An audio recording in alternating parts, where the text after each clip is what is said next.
Olá pessoal, tudo bem? Na nossa última aula nós falamos sobre as reformas protestantes na Europa durante o século XVI. Então, à medida que as reformas elas iam se expandindo nos vários estados europeus, a Igreja Católica ia consequentemente perdendo fiéis. E aí ela vai dar uma resposta para essas reformas, que é a chamada Contra-Reforma. A Contra-Reforma ela vai ser uma iniciativa do alto clero da Igreja com o objetivo de dar uma resposta às reformas protestantes. Com isso, os chefes da Igreja buscaram definir a doutrina católica e estabelecer diretrizes para o embate contra as ideias que consideravam heréticas, como o humanismo e o protestantismo cristão, além do paganismo. Como consequência, entre 1545 e 1563, eles realizaram o Concílio de Trento.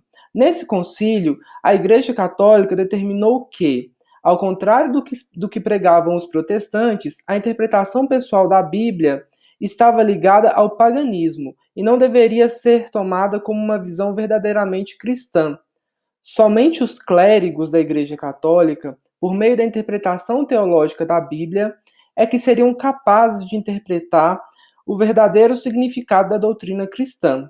Além disso, a Contra-Reforma conservou as tradições católicas, mas proibiu a venda de indulgências, determinando que elas deveriam ser concedidas pelos clérigos gratuitamente.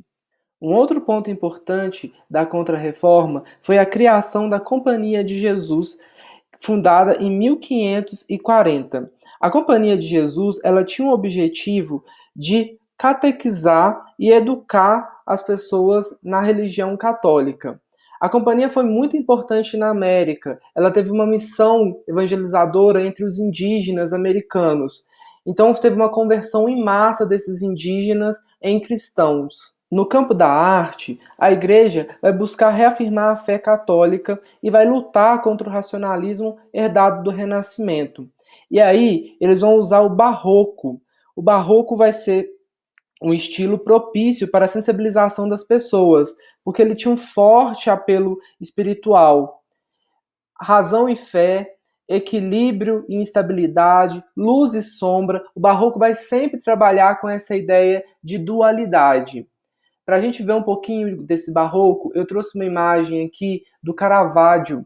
O Caravaggio ele é um dos expoentes da pintura barroca. Entre as suas obras, demonstram muito a dramaticidade através do jogo entre luz e sombra. Então, se você olhar o Narciso, ele está o tempo todo nessa dualidade. Em cima, luz, embaixo, sombra.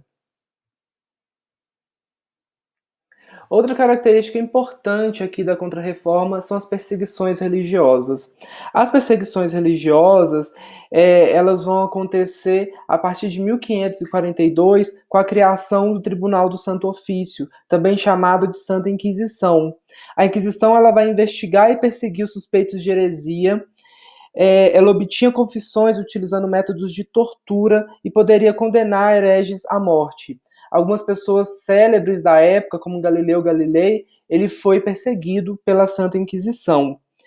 A Inquisição também dispunha de uma lista de livros heréticos, conhecidos como Índex dos Livros Proibidos. Nesses índex tinha obras de Maquiavel, de Lutero, de Calvino. E aí eu trouxe uma imagem para vocês, que é uma ilustração contemporânea de um auto de fé em Valladolid, quando 14 protestantes são queimados vivos em 21 de maio de 1559. Motivo? Heresia contra a Igreja Católica, eles eram protestantes. Bom, a Contra-Reforma a gente pode definir aqui como um movimento religioso criado pela Igreja Católica, e alguns pontos são importantes aqui para a gente. Primeiro, o Concílio de Trento, que vai definir as novas bases da Igreja Católica. Segundo, a formação da Companhia de Jesus, os jesuítas aqui na América e a conversão maciça de indígenas. E terceiro, a gente pode lembrar aqui das perseguições religiosas com o Tribunal da Inquisição. Várias pessoas vão ser caçadas nesse período. Mulheres que tinham rituais pagãos, conhecidos como bruxas. Aqui no Brasil, cristãos novos vão ser muito perseguidos. Quem são cristãos novos?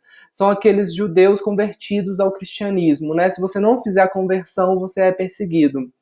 E a igreja ela vai adotar um tom mais rígido após as reformas protestantes. Bom, é isso, pessoal. Muito obrigado e até a próxima aula.